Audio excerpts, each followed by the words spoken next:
Lors de l'édition 2015 des 5 km de la MGPS, l'organisation a inclus un village destiné aux personnes en situation de handicap qui avait l'honneur de participer à la traditionnelle compétition réunissant 400 de concurrents, se confrontant sur un circuit délimité dans les artères de la zone de Jarry.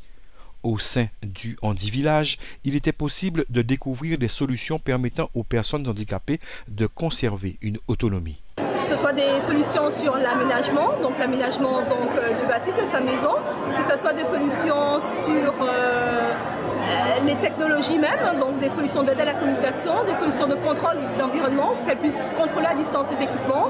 Nous avons donc des gammes pour malentendants, donc pour la personne qui est malentendante, qu'elle puisse être alertée lorsque le téléphone sonne, lorsque l'on frappe à la porte. En parallèle, donc, nous faisons aussi en fait tout ce qui est prothèse-orthèse, donc pouvoir remplacer un membre inexistant.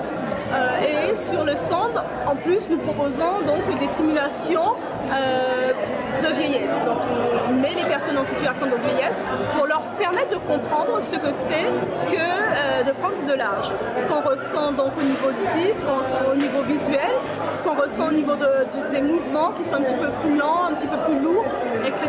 Des aides techniques ont été proposées quant à l'utilisation d'ustensiles rendant moins contraignants les gestes de tous les jours, à l'instar de cette paire de ciseaux de notre genre. En fait, l'ergothérapie, ça vise à rendre la personne la plus autonome possible dans son environnement.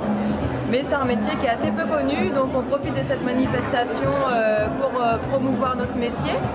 Et on profite aussi pour présenter différentes aides techniques qui permettent de pallier les difficultés du quotidien de la personne.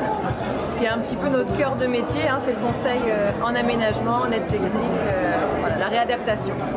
Notamment pour grossir les prises, donc ça va être des couverts à gros manches, ça va être des couverts avec une poignée vers le haut qui est plus facile à tenir.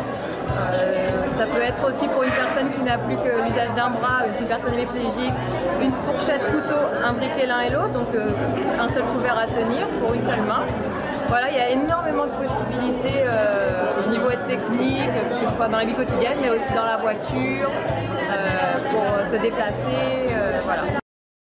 La personne âgée sous le poids des ans et le ralentissement des mouvements est considérée comme étant en situation de handicap, vu les difficultés que celle-ci rencontre pour accomplir certains gestes qui faisaient partie des réflexes d'antan. Mais notons que l'on peut vivre et faire du sport même en étant handicapé. Cela veut dire que la vie n'est pas arrivée à son terme, comme l'a démontré cette séance sportive où les handicapés avaient pleinement leur place.